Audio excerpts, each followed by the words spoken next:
ರಾಜ್ಯ ಕಾಂಗ್ರೆಸ್ನಲ್ಲಿ ಭರ್ಜರಿ ವಿದ್ಯಮಾನಗಳು ನಡೀತಾ ಇದೆ.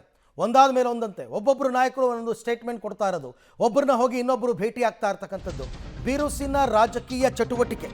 ಬೆಂಗಳೂರಿನ ಸದಾಶಿವನಗರದ ಖರ್ಗೆ ಮನೆಗೆ ನಾಯಕರು ದಾಂಗುಡಿ ಇಡ್ತಾ ಇದ್ದಾರೆ.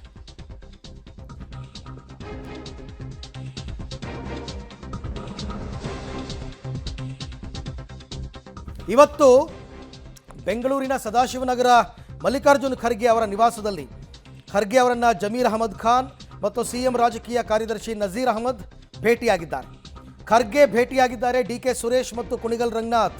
ಮತ್ತೊಂದು ಕಡೆ ದೆಹಲಿಯತ್ತ ಗೃಹ ಸಚಿವ ಪರಮೇಶ್ವರ್ ಪ್ರಯಾಣವನ್ನು ಬೆಳೆಸಿದ್ದಾರೆ. ಎಷ್ಟೇ ಇದನ್ನು ತಹಬದಿಗೆ ತರಬೇಕು ಅಂತ ಪ್ರಯತ್ನ ಪಟ್ಟರೂ ಕೂಡ ಕಾಂಗ್ರೆಸ್ನ ನಾಯಕರು ಸುಮ್ಮನಾಗ್ತಾ ಇಲ್ಲ. ಮಲ್ಲಿಕಾರ್ಜುನ್ ಖರ್ಗೆ ಅವರು ಯಾವಾಗ ಸದಾಶಿವನಗರ ನಿವಾಸಕ್ಕೆ ಬಂದರೋ ಇಮಿಡಿಯೇಟ್ ಆಗಿ ಜಮೀರ್ ಅವರು ಬಂದು ಭೇಟಿಯಾಗಿದ್ದಾರೆ, ನಜೀರ್ ಅಹಮದ್ ಅವರು ಬಂದು ಭೇಟಿಯಾಗಿದ್ದಾರೆ.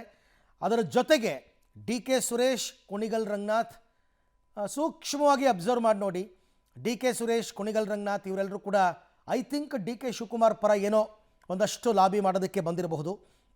ಮತ್ತೊಂದು ಕಡೆ ಜಮೀರ್ ಸಿದ್ದರಾಮಯ್ಯನವ್ರ ಪರ ಏನಾದರೂ ಲಾಬಿ ಮಾಡೋದಕ್ಕೆ ಬಂದಿದ್ದಾರಾ ಗೊತ್ತಿಲ್ಲ. ನಜೀರ್ ಅಹಮದ್ ಅವರು ಕೂಡ ಬಂದಿದ್ದಾರೆ. ಇದೆಲ್ಲದರ ನಡುವೆ ನಿಮ್ಮ ಸಹವಾಸನೇ ಬೇಡ ಅಂತ ಪರಮೇಶ್ವರ್ ಅವರು ದೆಹಲಿಯತ್ತ ಹೊರಟಿದ್ದಾರೆ. ಈಗಾಗಲೇ ದೆಹಲಿಯತ್ತ ಪ್ರಯಾಣವನ್ನು ಬೆಳೆಸಿದ್ದಾರೆ. ಹಾಗಾದರೆ ರಾಜ್ಯ ಕಾಂಗ್ರೆಸ್ನಲ್ಲಿ ಏನಾಗ್ತಾ ಇದೆ? ಮಲ್ಲಿಕಾರ್ಜುನ್ ಖರ್ಗೆ ಅವರು ಬೆಂಗಳೂರಿಗೆ ಬರ್ತಕ್ಕಂಥದ್ದು ಹೊಸದೇನೂ ಅಲ್ಲ, ಅವರು ಬರ್ತಿರ್ತಾರೆ ಆಗಾಗ್ಗೆ. ಆದರೆ ಏಕಾಏಕಿ ಒಬ್ಬರಾದ ಮೇಲೊಬ್ಬರು ಕಾಂಗ್ರೆಸ್ ಲೀಡರ್ಸ್ ಈ ರೀತಿ ಭೇಟಿಯಾಗ್ತಾ ಇರ್ತಕ್ಕಂಥದ್ದು ಏನೋ ನಡೀತಾ ಇದೆ. KPCC ಅಧ್ಯಕ್ಷರ ಬದಲಾವಣೆ ಅಂತಾರೆ, ಮುಖ್ಯಮಂತ್ರಿ ಕುರ್ಚಿ ಕಿತ್ತಾಟ ಅಂತಾರೆ, ಗೊತ್ತಿಲ್ಲ ಏನು ಡೆವಲಪ್ಮೆಂಟ್ಸ್ ಆಗ್ತಾ ಇದೆ ಅಂತಂದ್ಬಿಟ್ಟು ಎಲ್ಲರನ್ನೂ ಭೇಟಿ ಆಗ್ತಾ ಇದ್ದಾರೆ ಮಲ್ಲಿಕಾರ್ಜುನ್ ಖರ್ಗೆ ಅವರು. ಖರ್ಗೆ ಅವರು ದೆಹಲಿಯಲ್ಲಿದ್ದಾಗಲೇ ಅಲ್ಲೇ ಹೋಗಿ ಭೇಟಿ ಮಾಡ್ಕೊಂಡು ಬಂದಿದ್ದರು ಕೆಲವರೆಲ್ಲ ನಾಯಕರು. ಈಗ ಡೆಲ್ಲಿಯಿಂದ ಬೆಂಗಳೂರಿಗೆ ಬರ್ತಾ ಇದ್ದ ಹಾಗೆಯೇ ಬೆಂಗಳೂರಿನಲ್ಲೂ ಕೂಡ ಕೆಲವರೆಲ್ಲ ಹೋಗಿ ಮೀಟ್ ಮಾಡ್ತಾ ಇದ್ದಾರೆ. ಹಾಗಾದರೆ ಏನು ವಿಚಾರ? ಪವರ್ ಶೇರಿಂಗಾ, KPCC ಅಧ್ಯಕ್ಷರ ಬದಲಾವಣೆನ? ಯಾಕೆಂದರೆ ಅದ್ರ ಬಗ್ಗೆನೂ ಮಾತಾಡಿದ್ದಾರೆ ಕೆಲವರು ಲೀಡರ್ಸ್ ಇವತ್ತು, ಅದೆಲ್ಲ ಮುಂದೆ ಹೇಳ್ತೀನಿ ನಾನು. ಸೊ ಹಾಗಾಗಿ ಭಾರೀ ಬೆಳವಣಿಗೆಗಳು ನಡೀತಾ ಇದೆ. AICC ಅಧ್ಯಕ್ಷರೂ ಆಗಿರ್ತಕ್ಕಂಥ ನಮ್ಮ ರಾಜ್ಯದವರೇ ಆಗಿರ್ತಕ್ಕಂಥ ಮಲ್ಲಿಕಾರ್ಜುನ್ ಖರ್ಗೆ ಅವರಿಗೆ ನಮ್ಮ ರಾಜ್ಯದ ರಾಜಕೀಯ ಅಂತಕ್ಕಂಥದ್ದು ಬಹಳ ಚೆನ್ನಾಗಿ ತಿಳ್ಕೊಂಡಿದ್ದಾರೆ. ದಶಕಗಳ ಕಾಲ ರಾಜ್ಯ ರಾಜಕೀಯವನ್ನು ಮಾಡಿದಂಥವರು ಮಲ್ಲಿಕಾರ್ಜುನ್ ಖರ್ಗೆ ಅವರು. ಹೀಗಿರಬೇಕಾದ್ರೆ ಅವ್ರಿಗೂ ಎಲ್ಲ ಗೊತ್ತಿರುತ್ತೆ ಏನಾಗ್ತಾ ಇದೆ ರಾಜ್ಯದಲ್ಲಿ. ಈ ಬಣ ಸಂಘರ್ಷ ಅಂತಕ್ಕಂಥದ್ದು ಏನಾದರೂ ತಾರಕಕ್ಕೆ ಹೋಗ್ತಾ ಇದೆಯಾ, ಅದಕ್ಕೆ ಮದ್ದು ಅರಿಬೇಕಾದಂತಹ ಕೆಲಸ ಹೈಕಮಾಂಡ್ನಿಂದ ಆಗಬೇಕು. ಆ ನಿಟ್ಟಿನಲ್ಲಿ ನೀವು ಯಾರನ್ನಾರು ಕೇಳಿ ನೋಡಿ, ಭೇಟಿಯಾಗಿ ಬಂದವ್ರನ್ನ, ಅಯ್ಯೋ ನಮ್ಮ ಪಕ್ಷದ ಅಧ್ಯಕ್ಷರು ರೀ ಅವರು, ಅವ್ರನ್ನ ಭೇಟಿಯಾಗೋದು ತಪ್ಪ ಅಂತ ಕೇಳ್ತಾರೆ. ಇಷ್ಟೇ ಅವ್ರು ಹೇಳೋದು. ಆದರೆ ಯಾರ್ಯಾರು ಹೋಗಿದ್ರು, ಯಾವ ಸಂದರ್ಭದಲ್ಲಿ ಹೋಗಿದ್ರು ಅನ್ನೋದು ಬಹಳ ಮುಖ್ಯ ಆಗುತ್ತೆ. ಹಾಗಾಗಿನೇ ಜಮೀರ್ ಅಹಮದ್, ನಜೀರ್ ಅಹಮದ್ ಮತ್ತು DK ಸುರೇಶ್, ಕುಣಿಗಲ್ ರಂಗನಾಥ್ ಎಲ್ಲರೂ ಕೂಡ ಒಬ್ಬೊಬ್ಬರೇ ಹೋಗಿ ಮಲ್ಲಿಕಾರ್ಜುನ ಖರ್ಗೆ ಅವ್ರನ್ನ ಭೇಟಿಯಾಗಿ ಬರ್ತಾ ಇದ್ದಾರೆ. ಮಲ್ಲಿಕಾರ್ಜುನ ಖರ್ಗೆ ಅವ್ರ ಜೊತೆ ಚರ್ಚೆ ಆಗ್ತಾ ಇರ್ತಕ್ಕಂಥ ವಿಚಾರಗಳು. ಮತ್ತೊಂದು ಕಡೆ ಈಗ ದಲಿತ ಸಮಾವೇಶ ಮಾಡಬೇಕು ಅಂತ ಹೊರಟಿರ್ತಕ್ಕಂಥ ವಿಚಾರ ಹೈಕಮಾಂಡ್ ಏನೋ ಒಂದು 15 ದಿನ ಟೈಮ್ ಕೇಳಿತ್ತು. ಸೊ ಅದೇನಾದರೂ ಫೈನಲ್ ಆಯಿತಾ? ಇದೆಲ್ಲವೂ ಕೂಡ ಚರ್ಚೆಗೆ ಬರ್ತಾ ಇದೆ.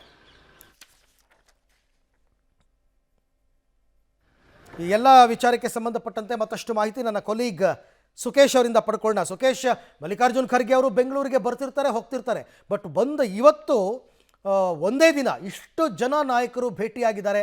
ಹಾಗಾದ್ರೆ ಏನು ಬಿರುಸಿನ ಚಟುವಟಿಕೆಗಳ ಏನು ಚರ್ಚೆ ಆಗ್ತಾ ಇದೆ? ಇಷ್ಟೊಂದು ನಾಯಕರ ಭೇಟಿಯ ಮಹತ್ವ ಏನು ಅಂತ? ಅರವಿಂದ್, ಒಂದು ಸ್ಪಷ್ಟ, AICC ಅಧ್ಯಕ್ಷ ಮಲ್ಲಿಕಾರ್ಜುನ್ ಖರ್ಗೆ ಅವರು ರಾಜ್ಯಕ್ಕೆ ಬಂದಾಗ ರಾಜ್ಯ ನಾಯಕರುಗಳು ರಾಜ್ಯದಲ್ಲೇ ಭೇಟಿಯಾಗುವಂಥದ್ದು ಹೊಸ ಬೆಳವಣಿಗೆನೂ ಅಲ್ಲ. ಆದರೆ ಇತ್ತೀಚೆಗೆ ರಾಜ್ಯದಲ್ಲಿ ಆಗ್ತಾ ಇರುವಂಥ ಬೆಳವಣಿಗೆ, ವಿಶೇಷವಾಗಿ ಸಚಿವರುಗಳ ಮಾತು ಮತ್ತು ಫುಲ್ ಟೈಮ್ CM ಹೇಳಿಕೆ ಇರ್ಬೋದು, ಪವರ್ ಶೇರಿಂಗ್ ವಿಚಾರ ಇರ್ಬೋದು, KPCC ಅಧ್ಯಕ್ಷರ ಬದಲಾವಣೆ ವಿಚಾರ ಇರ್ಬೋದು, ಈ ಎಲ್ಲ ಹೇಳಿಕೆಗಳ ನಂತರದಲ್ಲಿ AICC ಅಧ್ಯಕ್ಷರ ಸಚಿವರುಗಳು ಭೇಟಿ ಮಾಡಿರುವಂಥದ್ದು ಅಥವಾ ಮಾಜಿ ಸಂಸದರು ಭೇಟಿ ಮಾಡ್ತಾ ಇರೋದು ಸಹಜವಾಗಿ ಮಹತ್ವ ಪಡೆದುಕೊಳ್ಳುತ್ತದೆ. ಒಂದು ಕಡೆ ಜಮೀರ್ ಅಹಮದ್ ಭೇಟಿ ಮಾಡಿದ್ರು ಅಥವಾ ಮುಸ್ಲಿಂ ನಾಯಕರುಗಳು ಭೇಟಿ ಮಾಡಿದ್ರು ಅಂದರೆ ಈ ಎಲ್ಲ ಬೆಳವಣಿಗೆಯ ಸಂದರ್ಭದಲ್ಲಿ ಸಹಜವಾಗಿ ಆ ವಿಚಾರವೂ ಕೂಡ AICC ಅಧ್ಯಕ್ಷರ ಜೊತೆ ಚರ್ಚೆ ಆಗಿರುತ್ತೆ ಅನ್ನುವಂಥದ್ದು ಕಾರಣ. ಮತ್ತೊಂದು ಕಡೆ ಮಾಜಿ ಸಂಸದ DK ಸುರೇಶ್, KPCC ಅಧ್ಯಕ್ಷ ಮತ್ತು DCM ಕೂಡ ಆಗಿರ್ತಕ್ಕಂಥ DK ಶಿವಕುಮಾರ್ ಸಹೋದರ ಕೂಡ ಆಗಿರೋದ್ರಿಂದ ಸಹಜವಾಗಿ ಈ ಸಂದರ್ಭದಲ್ಲಿ ಅವರು AICC ಅಧ್ಯಕ್ಷರ ಭೇಟಿ ಮಾಡಿದಂಥದ್ದು ಒಂದಷ್ಟು ಕುತೂಹಲಕಾರಿ ಬೆಳವಣಿಗೆ.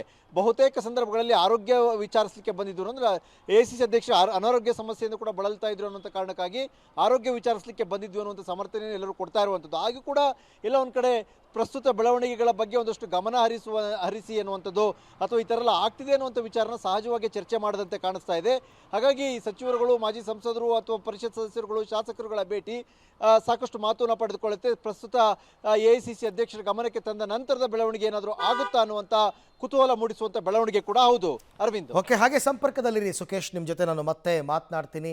ಬಣ ಸಂಘರ್ಷ, KPCC ಅಧ್ಯಕ್ಷರ ಬದಲಾವಣೆ, ದಲಿತ ಸಮಾವೇಶ, ಮುಖ್ಯಮಂತ್ರಿ ಕುರ್ಚಿ ಬದಲಾವಣೆ, ಪವರ್ ಶೇರಿಂಗ್, ಇಷ್ಟೆಲ್ಲ ವಿಚಾರಗಳು ಚಾಲ್ತಿಯಲ್ಲಿರುವಾಗ ಇವರೆಲ್ಲ ಭೇಟಿಯಾಗಿದ್ದಾರೆ ಅಂತಂದರೆ ಸಹಜವಾಗಿ ಕುತೂಹಲ ಮೂಡುತ್ತೆ.